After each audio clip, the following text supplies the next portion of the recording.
I think there is some truth to the phrase, you don't know how good you have it until it's gone. And I think it's very easy to support accelerationism until the point where accelerationism actually starts happening and where your own life starts getting affected by it. And I will admit that in the past, I may have been overly hasty in supporting certain things. And namely, what I'm really talking about here is kind of the end of the current world order. Because we've seen in the last few decades a world order that was dominated by American power, where things were a lot more stable in many ways. And now that that's starting to end, well, it's not so much that American power is ending so much as that the US under the current Trump administration is saying, we have no interest in being close with Europe and Canada anymore. We're throwing you guys under the bus and we're seeking closer relations with other countries. And it's like, it's really making me realize, okay, things weren't perfect back then, but in many ways they are getting a lot worse now because what's happening with Trump is the problems of the past few decades aren't going away. Like, we're still having all the immigration, we're still having all the feminism, we're still having all the multiculturalism and the endless promotion of race mixing. We're still having all these things and the LGBTism and all that stuff and the Jewish power, everything, the Zionism, none of that stuff is going away. But at the same time, now we're having these additional new problems that we didn't have before, where suddenly everybody from Canada and Europe and Australia and New Zealand, regardless of race, will very likely be harassed and denied entry at the US border based on completely spurious reasons if we want to go there as tourists, for instance. Like, this was a problem that wasn't as bad before and now does exist. Not to mention the problem of tariffs, the problems to our economies, potentially US withdrawing military support from Europe. Um, there's a lot and the potential of a major conflict between the European Union and Russia. There's a lot going on here. Nothing's really getting better for us, like us meaning Canada and the EU, especially. And I suppose you could lump in Australia, New Zealand, and possibly the UK, as well as some of the aspirational countries in Eastern Europe that want to join the EU. Um, yeah, nothing's really getting better for these countries now, but a lot of things are starting to get worse. And I'm starting to think that, like,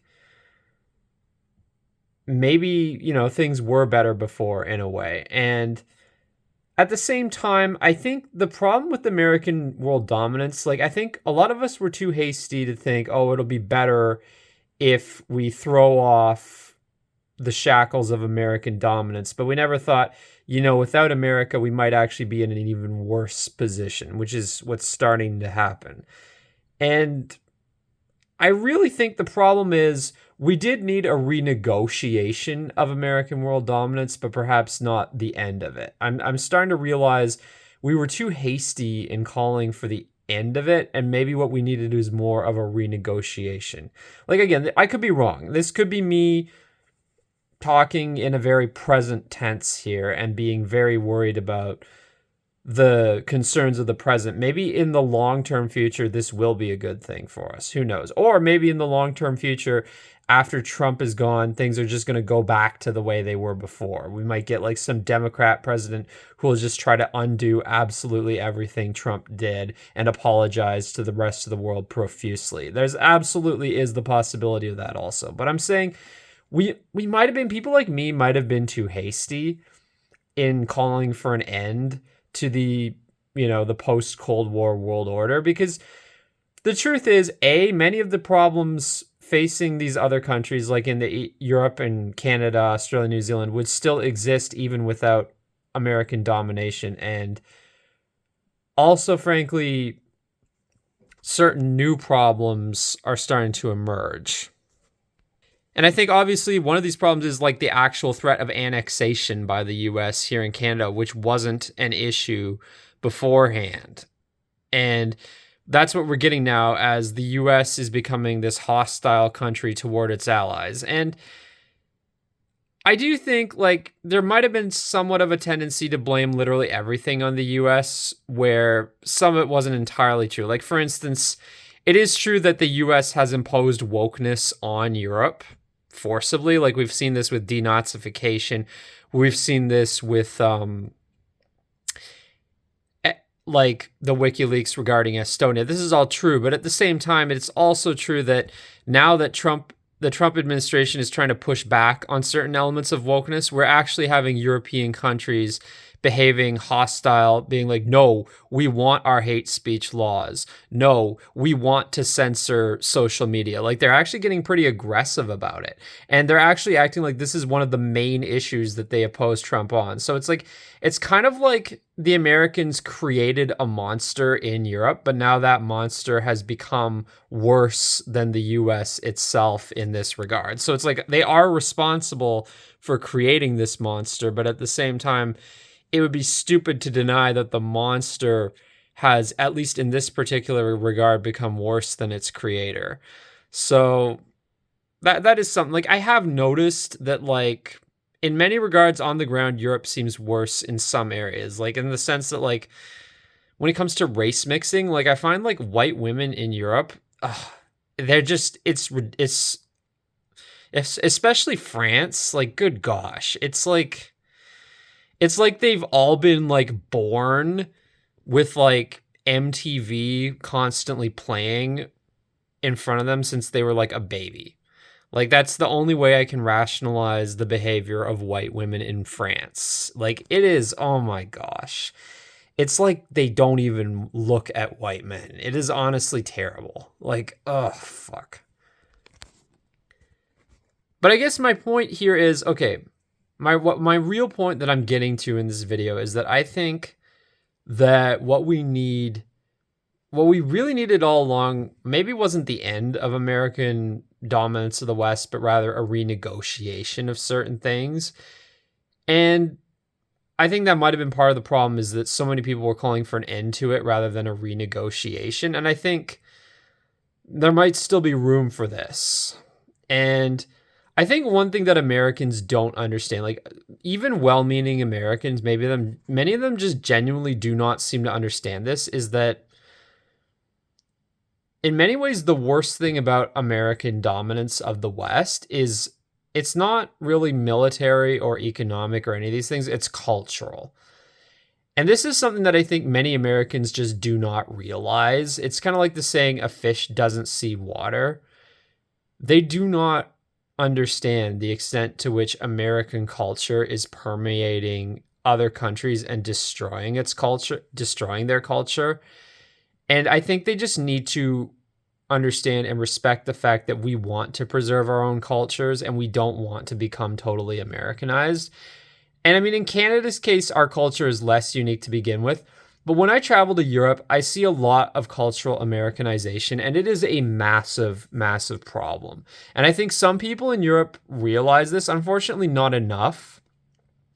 But I think this is by far the biggest problem, is that Americans, they have this very culturally imperialist attitude where they actually get offended if you want to preserve your own culture in any way. They get offended if there's any aspect of American culture that you do not voraciously eat up.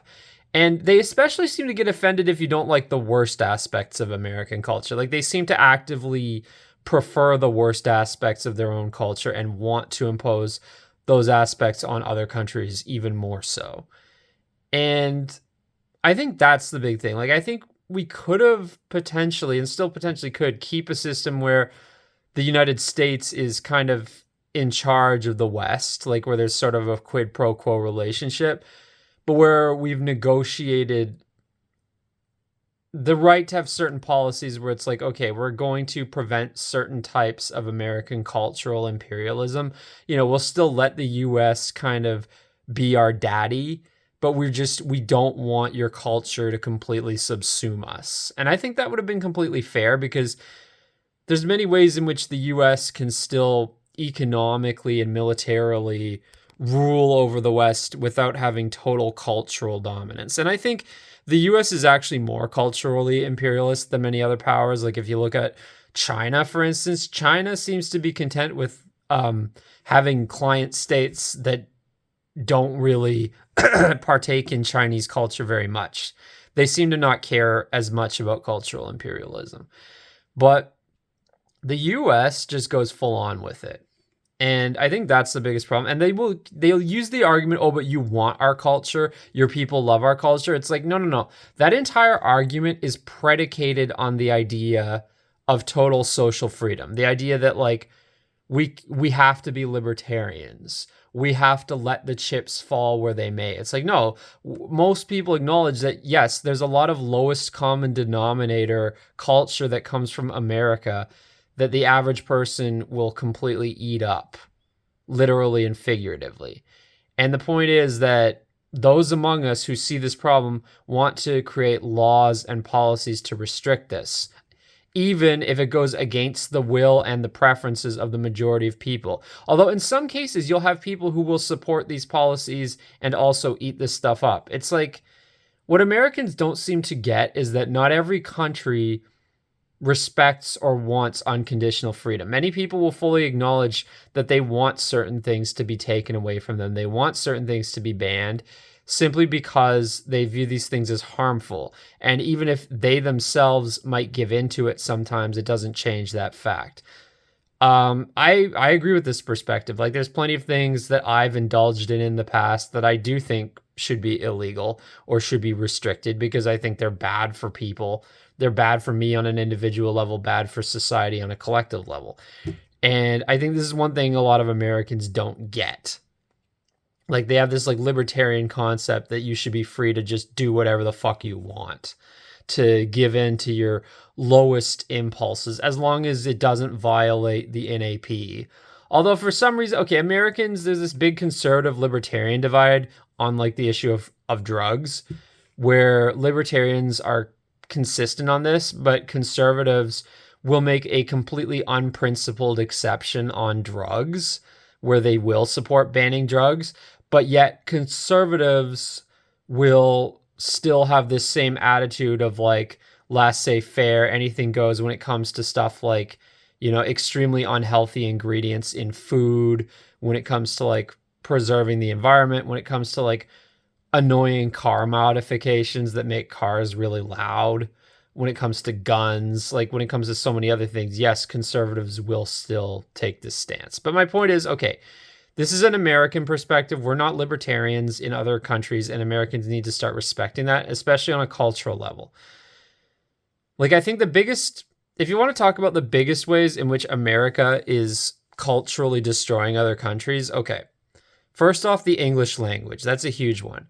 English just coming to dominate everything, everywhere. Like, I support laws like what Quebec has done. I think more countries need to do stuff like that. Like, frankly, it is a big problem. Like, when I go to some countries in Northern Europe and where English seems more common than their own language, yeah, they do need to take steps legally restricting English. I completely support this. Another example, fast food mega chains. These mega chains like McDonald's and Burger King, they destroy local cuisine. They destroy the competition. They especially destroy affordable local cuisine. That's what they really hurt more than anything else. Like, I doubt they hurt the like luxury fine dining market that much, but what they really hurt is like affordable local cuisine. That's what they absolutely destroy. And honestly, they increase obesity because it's addictive and unhealthy. It's not even that good. It's just really fucking addictive. It's kind of like cigarettes in that regard, or porn. It's really fucking addictive.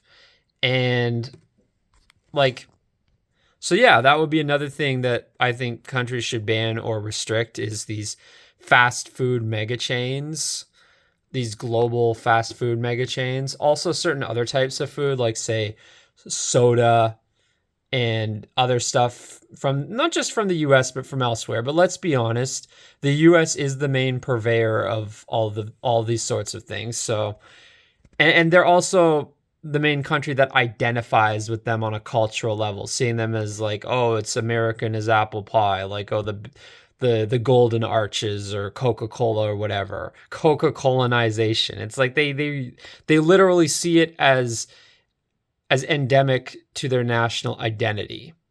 And I think like these are things that other countries need to restrict.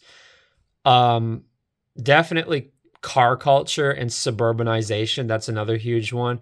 Particularly massive personal vehicles like SUVs and pickup trucks. To be honest, I haven't seen pickup trucks take off much in Europe, but I have seen SUVs starting to sell like hotcakes over there. And that's usually how the process goes. It starts with sedans, then it goes to SUVs, and then finally pickup trucks are like the final stage of the evolution of the car brain. It's like with the Pokemon evolving. Like it goes from sedan to SUV to pickup truck. Like pickup truck is basically slow king. Yeah, it's like the car is slow poke, the SUV is slow bro, and then the pickup truck is slow king. That's basically the evolution of the American.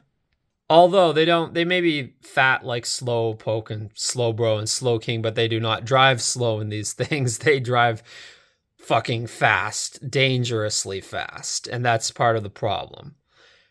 These vehicles encourage aggressive driving. They lead to higher deaths and injuries of pedestrians and cyclists. And they're bad for society. Like you cannot have traditional communities with narrow streets, which is part of the charm of traditional communities. You can't have these with all these massive vehicles everywhere. It just becomes impractical. Like trying to fit these massive vehicles down narrow streets. It's not practical at all. It's not practical. And that people demand so much space for these vehicles, so much parking space, so much road space. It ruins everything. Like it ruins the aesthetics of communities, and it also makes them dangerous to walk around in, which in turn makes people more fat because they don't want to walk, because at least on a subconscious level they might be worried about getting hit by an SUV. Even if people don't seem consciously that afraid of it, I think subconsciously people might be. And yeah, suburbanization also. Like I do see in some parts of Europe more suburbia being built. Like in France, I saw some new suburbs popping up on the fringes of Paris and other smaller cities too. So that's another way. Another aspect of cultural Americanization is like media, like movies, TV, music, books, video games. Again, like when I heard a lot of American like pop and rap music in Europe, and I also hear a lot of music there that's like directly influenced by American music. And I think really like I mean Europe has some music genres that I think they excel at more than North America, like electronic music in particular, like all types of electronic from trance to trip hop. Like I think Europe excels in that regard, and I think they shouldn't be letting their own musical scene be completely flooded with lowest common denominator slop from the US. And it's always lowest common denominator slop, you know? It's like it's not like I ever in public heard people in Europe listening to like Deftones or Tool or Agalloch. No, it has to be like fucking like T-Pain or whatever shitty rapper of the day, or Taylor Swift, or like just lowest common denominator pop like Sabrina Carpenter or Ariana Grande or whatever. Like it's always shit. But I mean, at the same time in Europe I also did hear people listening to trance music in public, some of which is actually really good, and it's frankly rare to hear that over here in North America. So yes, I do think they have to protect, like we have Canadian content laws in Canada regarding the radio. Now granted, nobody, I guess people do sometimes still listen to the radio today. I don't know. But I mean, there must be some way that they can impose certain cultural preservation laws without going full totalitarian. I don't know exactly how they would do that. They could maybe use the carrot rather than the stick, have certain like ways of boosting their own media, promoting it more, advertising it more. Maybe that would be a good thing, like limit advertising of American media in public, just with a lot of these other things too, like with SUVs or whatever. I think like limiting advertising can be a major way to address these problems without going to full totalitarian. And I'm saying, yes, they might need to go full like authoritarian to some extent, but I think they should at least try out some less authoritarian methods first. So that would be one. On the subject of advertising, that's another one. when I'm in the US, I see a lot more billboards even compared to Canada. And I think that is something that is a problem with American culture, just like the acceptance of like billboards everywhere, because billboards are just fucking ugly and hideous. And I think that's another way in which other countries should be monitoring the spread of cultural Americanization is just the infusion of advertising into everything, not just billboards, but other stuff too. Like for instance, it used to be that in the US, I would never see video ads at the gas pumps, like at the actual, like literal gas pumps in Canada. I would never see that in Canada, but I'd see that everywhere in the US. However, lately that sort of thing has been moving into Canada. And it's like, ugh, can we just stop it? Can there be just one place we can go without being bombarded with advertising? So I think that's a big thing is like limiting the spread of advertising literally everywhere. And like sometimes, for instance, on trains, you can't even see out the window because there's an ad that's on the outside of the train for people, or the inside. Like there's an ad blocking the window. And it's like, fuck you. Okay. If I'm on a train, I want to be able to look out the window. Okay. Fuck your stupid ad. So that's another thing, advertising. Shopping malls, that's another big thing. In fact, that's one way in which other countries are becoming more American than America, because in America, a lot of malls are dying. But in fact, in many other Western countries, that's not the case as much. And honestly, malls suck. Like in the UK, they destroyed a lot of their historic architecture to build malls instead. And it definitely wasn't an upgrade, that's for sure. Malls just suck. Like, I'm sorry they do. They're soulless, they're vapid, they're just havens of commercialism. And they're also havens of like really shitty, like shit tier nostalgia. Like people who are obsessed with like the 80s or whatever. Funny thing is, Stranger Things actually had a season that heavily focused on mall culture, but it actually did kind of parody it because it acknowledged the fact that like the main street in their town was completely put out of business by the mega mall. So that was kind of funny. But yeah, my point is, yeah, malls are something that I think is also part of global Americanization, and it's actually a regard in which other countries are becoming more Americanized than America itself these days. Now one regard in which I haven't seen cultural Americanization spreading is guns, because Americans, they're very proud and obsessive with their gun culture, but I haven't seen that spread to other countries so much, like with the rate of gun ownership increasing. So I guess that's one of the few regards in which Americanization hasn't been successful, but not for a lack of trying, because I see a lot of American right wingers on social media constantly berating other countries for not having guns, calling them pussies, calling them cowards, whatever, like calling them like unfree, like, oh, you don't have any freedom, you don't have guns, blah blah. And it's like they're constantly seeming like they're trying to push other countries to like adopt American gun culture. So it's like, while they haven't been successful in this regard, I do think other countries have a right to push back in this area too. Be like, look, this isn't our culture of having guns everywhere. Like we see the United States homicide rate, we want no part in that. Like I'm not even saying Americans have to get rid of their guns. I'm saying stop trying to impose it on every other country. If it's part of your culture, fine, but it's not necessarily part of the culture of everyone else, and they need to start respecting that. Like other countries don't have the Second Amendment. Other countries weren't founded on the US Constitution. Other countries have different attitudes. Like Americans have life, liberty, and the pursuit of happiness. Okay, well, Canadians have peace, order, and good government. That is our motto. Okay, fucking respect that. And I don't think this is an issue like mass immigration, where it's like, okay, there's a legitimate argument that like Europe is destroying itself with mass immigration, as is the US, frankly. But I mean, my point is, I don't think like not having guns is a case of like Europe destroying itself. No, it's just, it's not their culture to have guns everywhere. Okay.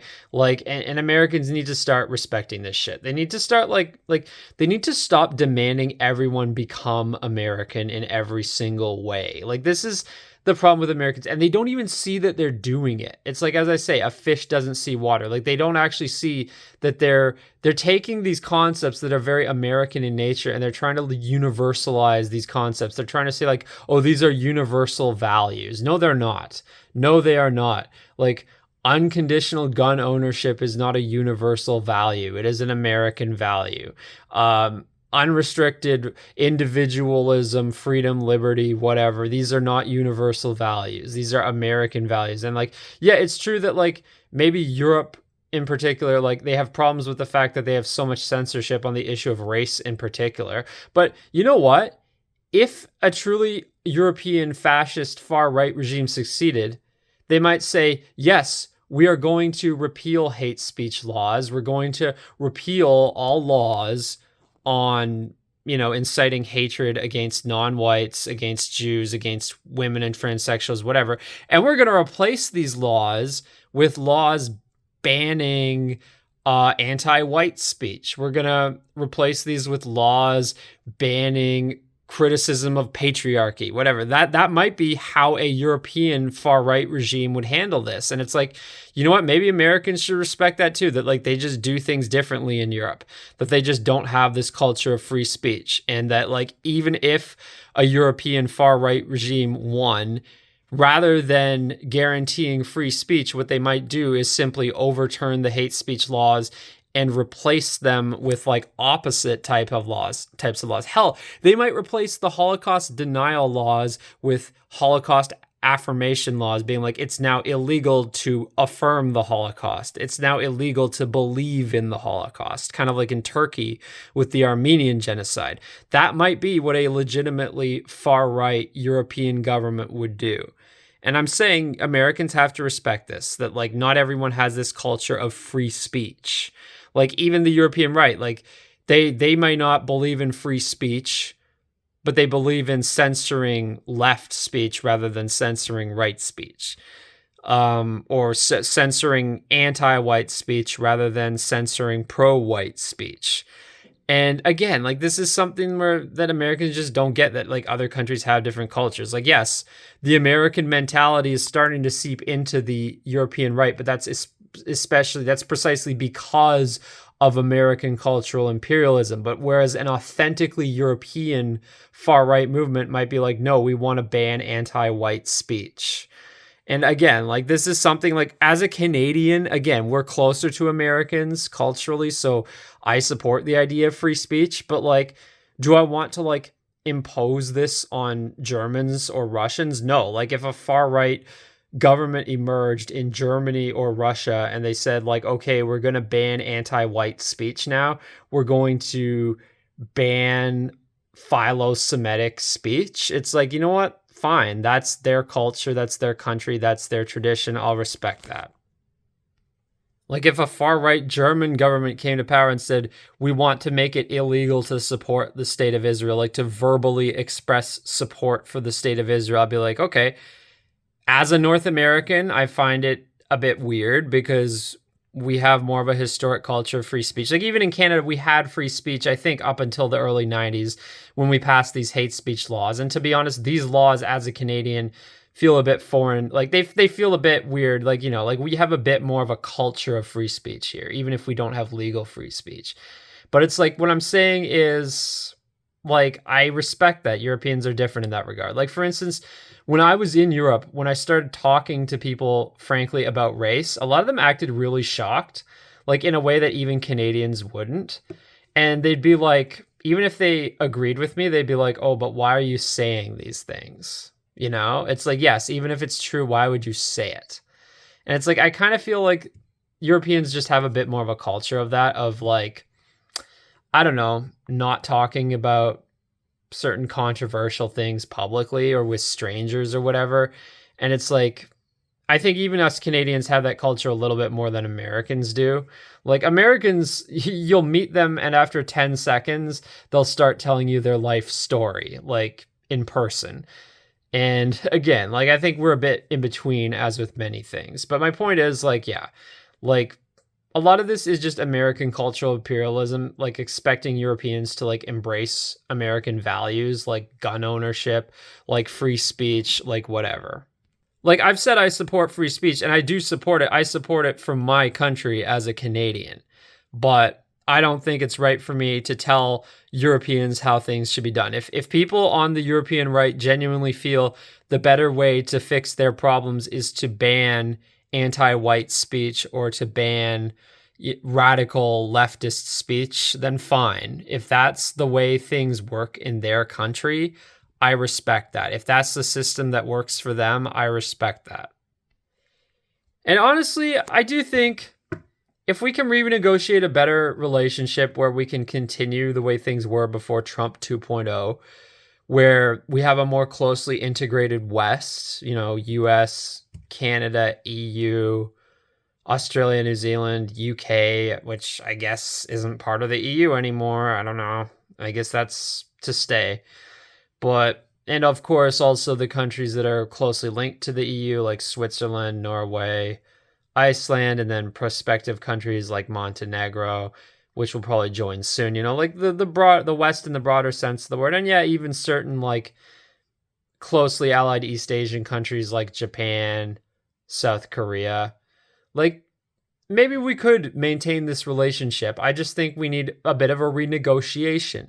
And I think we need to tell the Americans, look, okay, maybe we've been unfair in like blaming America for literally everything to the extent where it's like, okay, yes, America did create many of these problems. However, it's true that like Europe and Canada in particular, like EU, UK, and Canada, and also Australia, New Zealand, have in some ways gone even further than the US with a lot of these problems, even if the US did start it, even if the US were the ones who introduced these problems to us. We ourselves have taken these things and ran with them a lot more, like even more than the US. I wouldn't say a lot more, but like, okay, with like things like say political correctness and hate speech and like some of these types of things, like yes, like the US has seen genuine pushback against it to some extent within the last few years, even if they're not pushing back on the idea of mass non-white immigration as a whole, because the mass non-white immigration is continuing, let's be honest. But at least in the US, they've said like there's been a bit of pushback against like DEI, affirmative action, just the general culture of censorship and wokeness. Like there's been a bit of a pushback more so than frankly than in Europe or Canada or Australia or New Zealand. And it's like, yeah, okay, we need to give the US some credit for that and acknowledge that on some level, even if the US were the ones who introduced mass immigration and multiculturalism to the rest of the Western world in the first place and who promoted these things in the first place, nonetheless, it is true that in some ways we've actually eclipsed them in this regard, and we have to just acknowledge this fact. Like, eclipse them at least in the sense that like we're way more authoritarian in our enforcement of it. Like, yeah, US demographically is fucked, absolutely. Like, they are one of the most demographically fucked countries in the world. I mean, in the Western world in terms of like immigration. But nonetheless, there has been at least some pushback in the US against like DEI quotas and against hate speech. Like they don't have hate speech laws yet, really. I mean, a little bit they do, but not as much as we do in other Western countries and stuff like that. And it's like, okay, fair enough. Like we can acknowledge the fact that perhaps, in some cases, we might have gone too far with blaming America for literally everything. But at the same time, it's like Americans also have to acknowledge that they have a cultural imperialism problem. They have a problem where they won't be happy until every other country just completely embraces American culture and completely replaces their own culture with American culture in every single regard. And they have to let go of this. They have to be like, okay, we can be these countries' daddy, but we don't have to impose our culture with an iron fist. We can let them have their own restaurants. We can let them have their own music and their own movies. We can let them have their own language. You know, like we can let them have their own architectural styles. We can let them get around through public transit or smaller cars if that's what they want. Um, like this idea that they just have the right to sell all their products everywhere with no restrictions, like every American product and service just completely unrestricted. It's like, no, you don't. Okay. That's not part of the deal. That shouldn't be part of the deal. Some of your products and services are extremely detrimental toward other cultures, and there's a reason why other cultures want to restrict them. Um, a lot of stuff that America produces, not everything, but a lot of stuff they produce is lowest common denominator crap, and there's a reason why other countries have every right to reject it. And even some of the stuff that's not lowest common denominator, it's like still other countries still have a right to preserve their culture. It's not just a question of what's better or worse. It's also cultural preservation has its own intrinsic value. So like for instance, I personally think American movies are better than European movies on average from what I've seen. I would say yes, American movies and TV shows are better than at least from continental Europe on average. But I would still say that continental Europeans have the right to promote their own movies and TV shows. Like they have the right to try to promote their own media and to be against American media totally dominating their countries. So that would be an example of that where it's like, yeah, in most cases, I view what America is culturally imposing as inferior, like in the case of fast food, in the case of suburban architecture, in the case of SUV culture, like car culture, all this stuff. I consider it in many ways culturally inferior, but even in a case where I would actually say America's superior, like movies and TV shows, I would still say other countries have the right to preserve their culture. So yeah, those are my thoughts on that. Let me know what you guys think.